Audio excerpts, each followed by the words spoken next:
Hello, hello. Marcella McBride here today, joining you live with Jessica McGrady and baby Mary. Mary's feeling the energy in this beautiful, intense time as we come into our full moon eclipse coming tomorrow night. It's a blood red blue moon eclipse, so a lot of people are feeling really strong energy right now. And so I wanted to come see Jessica and Mary today. I got to see little Mary be born here, and it was an amazing experience.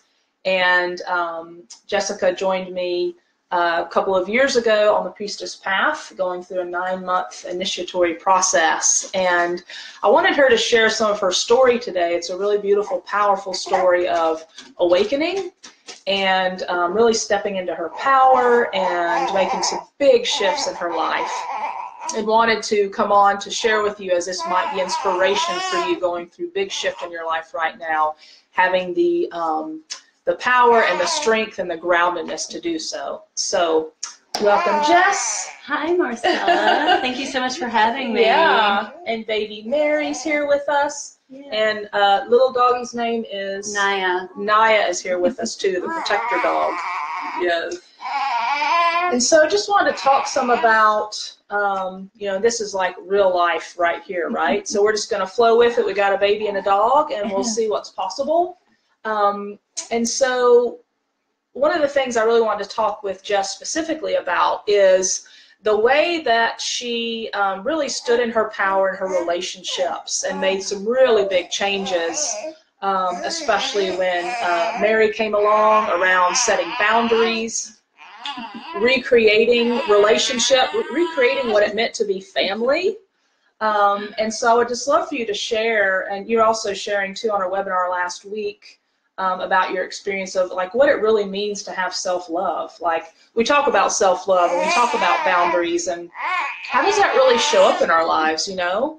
So just want to pose that too, to bring to the conversation, wherever you feel like you'd like to start. Okay. Too, wow. Yeah, this journey, up until the Priestess Path, I wasn't on my own journey. I was always along for the ride. It was always someone else's journey. So the Priestess Path was a way for me to really start creating my own life. I don't feel like up until this point that it was my own. I didn't know who I was. I spent a good portion of my life just numbing and just riding the waves. So once I said yes, first and foremost, it brought up a ton of fear because I'd never said yes to anything so powerful. I can remember sitting in the introductory night and just feeling the intensity and the power of all the women circled together. And I'd never experienced anything like that in my entire life, but I knew I had to be a part of it. And I think I told you before I left, I was like, I'm going to have to do this. And you said, we can talk on Monday. This was like on a Friday night. You said, think about it, and we'll talk on Monday. And immediately, all these fears started popping up. You know, fear of like, who am I to say yes to something like this? Because all these women are so powerful, and look what they bring to the table. And so through this process, I've realized that I am one of those women. I am powerful, and I have a lot to bring to the world. So in that, I've really learned how to love myself. I didn't know what that was either, because I never had boundaries in my life. I grew up being the pleaser in my household with my friends. So it was always about what everybody else needed and not what I needed. And so as soon as we started talking about boundaries, and I really started implementing that in my life, major shifts happened. It was like honestly, it was like the biggest purge ever started that didn't stop, and it still hasn't stopped. So that's the funny thing. Once you say yes to this, it was like literally an immediate shift. Hi. Hi. What does Mary have to say? I know. My goodness, this energy. You want Marcella to hold you? Maybe Marcella, come over here. Hi. right. That worked, didn't it? Good. Sweet girls. So yeah, boundaries. I didn't know what boundaries were. Didn't know what self-love was. But that was the biggest thing that I learned in this entire process. You have to excuse me, it's hard to keep my train of thought when I get talking to baby. All good. Yes, and so, but in that process of setting boundaries, I was really able to not create a new version, but I was able to be the version I was always meant to be. Yeah. And so, and in doing that, there was this huge purge, and there were, a few men, I was married, and then there were other men that kept coming back in the picture, and friends, and it was like almost like when you shed something, the universe says, "Are you sure?" Mm-hmm. So all these things just kept coming up, and it was just like another thing for me to say, no, like I'm serious about this. Yeah. We do get tested. Yeah. Tons of tests. Yeah, and I wanted to share the example specifically when I talk about these priestess codes awakening within women.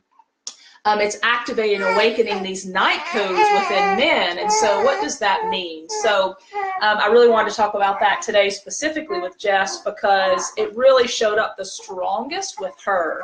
And so in this specific instance, she was in a relationship that she was coming to realize needed to end. And, a lot of times when we're making a shift, it's like the lightness and openness starts to bring in a lot of other things. Some of those good for us, some of those not so good for us. So that's where the boundary setting really comes into play as a necessary component. And in her situation specifically, there were a couple of men that she'd been friends with in relationships in the past that came along.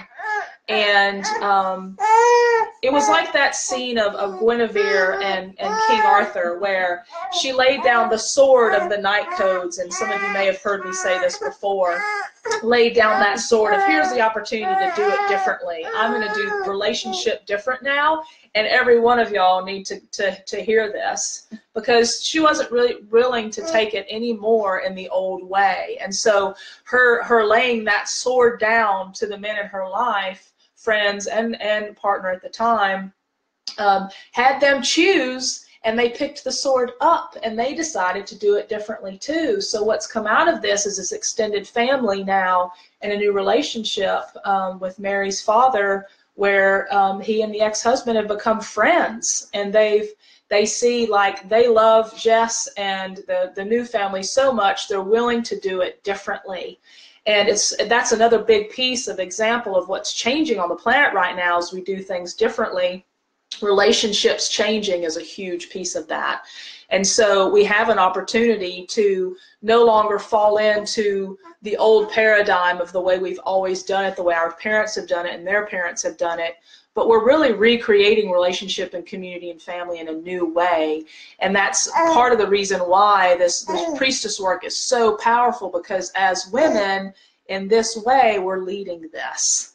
The number of women that are in spiritual growth work, that are opening businesses left and right, that are finding their own ways to make money, to really be fully in our power in our lives, is like the highest number we've ever seen. I don't know what the numbers are exactly, but in 2010, the Dalai Lama said the world will be saved by the Western woman, and that really impacted me. When I launched my business that year, that was the tagline of my work, and that's how this is showing up. And so Jess deciding, I'm not going to do it the old way anymore, because I've got to take me into account now. I've got to decide what I really want and who I am. And as that authenticity unveils itself, it's almost like, and I'd be curious your perspective on this, it's like it informs us who we're now being in the world. Oh my gosh, that is so spot on. I love that descriptive. Yeah, because I honestly had no idea. Like I said, I didn't know who I was, and so I didn't know how things were going to look. But I've been more than pleasantly surprised at finding out who I really am, and what I do have to bring. So yeah. I would say that, and I've seen that with all of my sisters. This is not just me, but I feel like we all came into the program really looking for something. And is not just something for ourselves. Yeah. Right? Yeah. To find yourself, to find your authenticity, and to really seriously ask that question, what do I want? And it's a big one, you know, and we're not talking about like material possessions, what I want. We're not talking about that level of want, but what is, you know, this work is about, what is my soul truly desiring? What do I know I came into the world to manifest? That's the question. And it could be purposeful business. It could be to align ourselves with our work, to make good money, to create the freedom out of the matrix, right? And so I just feel like you've done that so incredibly well. And it's not that all of a sudden we figure all this out and it's all clear. It's an ongoing process, building the muscle of intuition. It's literally a muscle. And we must learn to trust it and keep building it, and it gets stronger and stronger to where we move away from the self-doubt and the fear, the apprehension that holds us back from making big change. We get so good at it that it becomes its own life force again. It becomes really exciting because then we see we're back in the driver's seat again, becoming the creatrix of our desires is what I like to say. And then it becomes like its own life force, and everything else clears the way around it as we make the change. Yeah, that's spot on. It's definitely still not completely clear, but it's just like layer after layer is being revealed, you know? So I was actually, like, once I said yes to this program, the universe sent me the most beautiful gift, and that was this amazing opportunity that enabled me to get out of my marriage. So it was a beautiful, beautiful, I really was blessed to be able to, I was able to go work with the Chippewa Cree tribe in Montana, and it was amazing, and it was an experience I'll never forget, but it definitely ran its course. And so I was able to step away from that this past summer, right before the birth of Mary. And so now I am on this path that I have actually no idea where it's going to lead, but I get to do this amazing podcast with one of my priestess sisters, Erin. It's called Your Sacred Witness. Yeah. And so really our purpose in that is helping people to find their truth, because that was a big part of, at least for me, that was a big part of my journey on the priestess path, was figuring out what my truth was.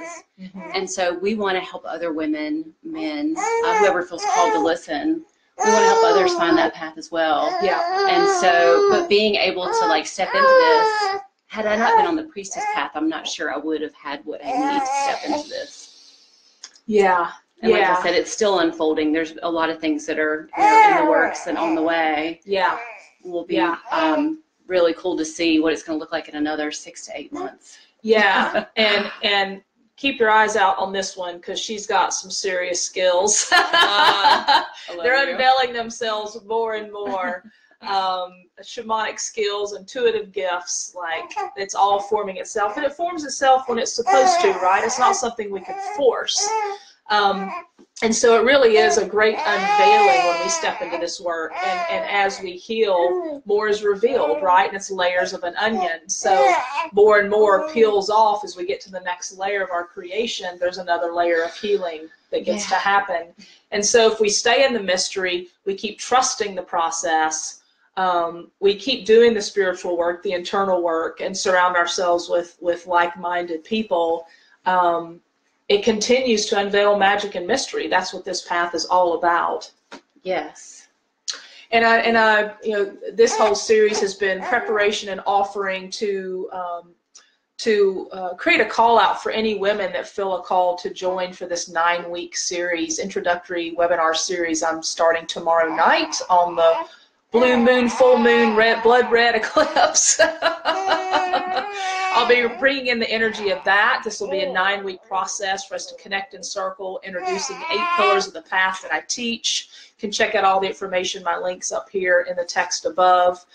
It's still possible to join us for that. Since it's a webinar, you can join from anywhere in the world. It's a beautiful group of, intimate group of women coming together to support each other in your creations this year.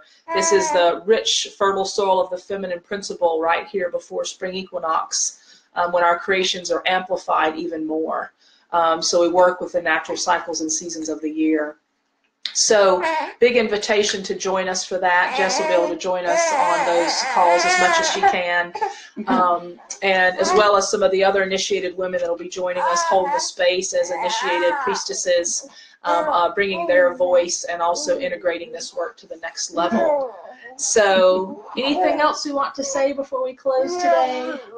Just that if you say yes, this is going to be one of the most magical journeys, really, that you could ever embark on. And it doesn't stop. But with that, the work doesn't stop either. I know, like, after the end of the first 9 months when we were initiated, I thought, wow, I've done it. Yeah. You know, it felt so great. And I thought, okay, Huge. I can take a break. But the reality is that there are no breaks. Once you dive in, like she was saying, it's like the layers of the onion. And that with those layers, it's magic, it's mystery, it's work. But so much is unveiled in the process, and it's really so beautiful. So beautiful. Yeah, we keep unveiling the next level of joy, of experience of our lives, too. And the more we unveil and the layers come off, the deeper the joy, the deeper the experience of having more of an ecstatic experience of our lives. Why I call it a mystic priestess path, is that mystic energy awakens within us. And it becomes easier. So even though we say the work continues, it does, but it shifts and changes as we shift and change, and it gets easier and easier and easier. It's not as heavy as it used to be because we continue to build the necessary skills within us to handle it better. So, you know, next time it feels like the shit's hitting the fan, who came up with that anyway? I don't know. It makes no sense to me. Somebody tell me where that came up from. If you figure it out, please put it in the comments. But it does kind of get the point across. Yes. We know what skill set to turn to. We know to reach out to our sisters for support. We know to go dive into self-care to create the quiet space for us to know what the next step is. We eat the healthy, nourishing foods, treating our body as a temple, all the things that the pillars touch on. And so it just gets easier and easier. So yeah. And you can really birth a new version of yourself. You really do. Through this process. Yeah. And maybe even a baby. Yep, we actually had 2 baby Marys come out of this 9-month process. Laura Thompson Brady up in Maine had one as well. We didn't necessarily intend that. However, the fertile ground I speak of, that's the creation of all things, could produce a baby. Or it may mean creativity in your own way, as is for me. All that creative energy has gone into my business, my relationships, my community. And so it comes out in many ways. So don't be afraid that you're not going to automatically get pregnant. But you could. Unless you want to. So awesome. Yeah. Well, thank you. Thank you. Thank you for having me, and hopefully your listeners can handle all the chaos going on. Oh, yeah, it was all good. We loved having Miss Mary with us. Sweet little puppy dog. So much love and blessings. Ladies, jump in if you feel the call to join this path. Now's your time. I don't have another plan to do an intro this year. And I may very well, after this experience, make it a requirement before joining the 9-month process. So this is really your opportunity to step in and say yes at a very affordable 4-pay plan. Check it out on my website. You'll be able to see Jess's interview right after initiation 9 months ago, and also Aaron's and Joy's on there as well. Check out those ladies and see what they're up to as well, and how they've created the next step of their lives through this process. So much love and blessings to you for now. Let me know if you have any questions, and we'll join you again soon. Ta-ta for now.